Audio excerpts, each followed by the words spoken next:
تصور کریں آپ کی آنکھ کھلتی ہے مگر یہ کوئی عام صبح نہیں. آپ اپنے بستر پر نہیں ہیں, آپ اپنے گھر میں نہیں ہیں, آپ اپنے شہر میں نہیں ہیں, آپ دنیا میں ہی نہیں ہیں.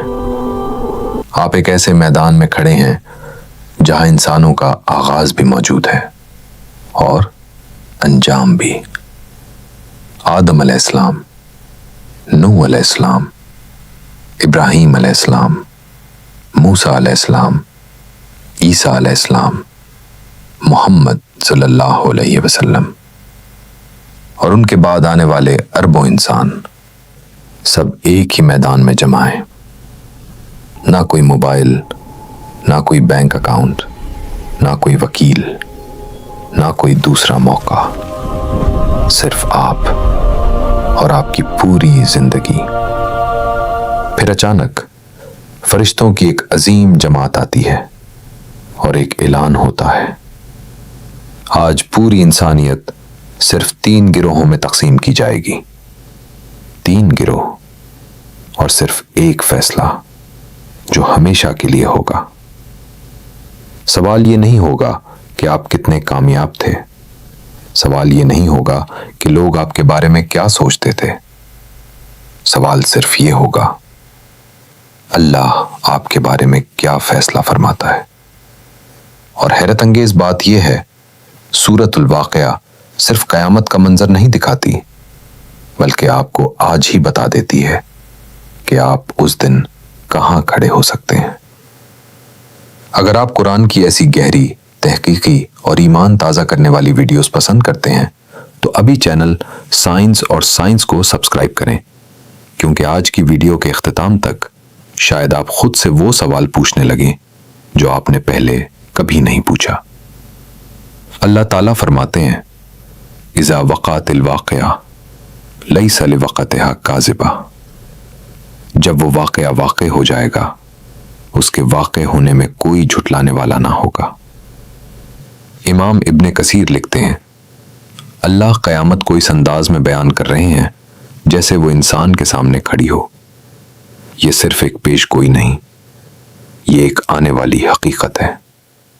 حضرت ابن عباس رضی اللہ عنہ روایت کرتے ہیں, رسول اللہ صلی اللہ علیہ وسلم نے فرمایا, سورۃ ہود, الواقعہ, المرسلات, ام یتساءلون اور اذا الشمس کورت نے مجھے بورا کر دیا. جامع ترمذی. علماء کہتے ہیں ان سورتوں نے رسول اللہ صلی اللہ علیہ وسلم کو اس لیے متاثر کیا کیونکہ ان میں قیامت کی ہولناک حقیقت پوری شدت سے بیان کی گئی ہے. سوچئے, اگر وہ سورت جس نے رسول اللہ صلی اللہ علیہ وسلم کو متفکر کر دیا, آج ہم اسے کتنی سنجیدگی سے پڑھتے ہیں. آج سائنسدان جانتے ہیں کہ کائنات ہمیشہ نہیں رہے گی, ہر ستارہ ایک دن مر جائے گا, سورج ایک دن ریڈ جائنٹ بنے گا, کہکشائیں بدل جائیں گی. فلکیادان اس حقیقت پر متفق ہیں کہ کائنات ابدی نہیں, لیکن سائنس صرف یہ بتاتی ہے کہ اختتام ہوگا. قرآن بتاتا ہے اس اختتام کے بعد کیا ہوگا. اذا رجت الارض رجا, جب زمین شدید جھٹکوں سے ہلا دی جائے گی. یہ عام زلزلہ نہیں ہوگا, یہ پوری زمین کا آخری زلزلہ ہوگا. جس زمین پر انسان نے سلطنتیں بنائیں, جس پر جنگیں لڑیں, جس کے لیے خون بہایا, وہی زمین ایک دن سب کچھ واپس لے لے گی. وَبُسَّتِ الْجِبَالُ بَسًّا فَكَانَتْ هَبَاءً مُنبَثًّا, پہاڑ ریزہ ریزہ کر دیے جائیں گے اور بکھرے ہوئے غبار کی طرح ہو جائیں گے. قراقرم, ہمالیہ, الپس, اینڈیز جو آج ناقابل شکست لگتے ہیں, اللہ کے ایک حکم پر غبار بن جائیں گے. امام قرطبی فرماتے ہیں, اللہ انسان کو بتا رہا ہے کہ اگر پہاڑ باقی نہیں رہ سکتے تو تمہاری حیثیت کیا ہے. پھر اچانک سورت کا مرکزی سوال سامنے آتا ہے, وَكُنْتُمْ أَزْوَاجًا ثَلَاثَةً, اور تم 3 گروہوں میں تقسیم ہو جاؤ گے. بس 3. یہاں دنیا کے تمام فرق ختم ہو جاتے ہیں. کوئی پاکستانی نہیں، کوئی امریکی نہیں، کوئی عرب نہیں، کوئی امیر نہیں، کوئی غریب نہیں، صرف 3 انجام. فاصحاب الیمین یہ کامیاب لوگ ہیں، لیکن یہ فرشتے نہیں تھے، یہ انسان تھے. یہ غلطیاں کرتے تھے، گرتے تھے، روتے تھے، توبہ کرتے تھے اور پھر اللہ کی طرف لوٹ آتے تھے. رسول اللہ صلی اللہ علیہ وسلم نے فرمایا، ہر بنی آدم خطا کار ہے اور بہترین خطا کار وہ ہیں جو توبہ کرتے ہیں. جامع ترمذی.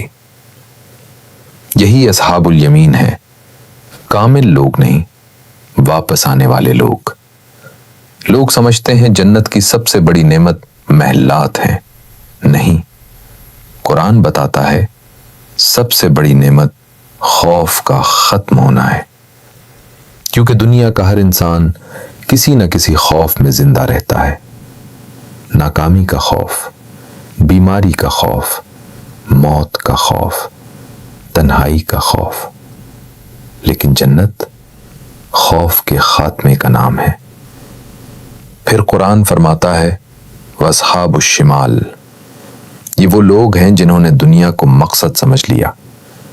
ان کے پاس وقت تھا لیکن انہوں نے سوچا ابھی بہت وقت باقی ہے. جدید نفسیات میں ایک اصطلاح ہے آپٹمزم بائس، یعنی انسان سمجھتا ہے بری چیزیں دوسروں کے ساتھ ہوں گی، میرے ساتھ نہیں. اسی لیے لوگ موت پر یقین رکھتے ہیں مگر اپنی موت پر نہیں. سورۃ الواقعہ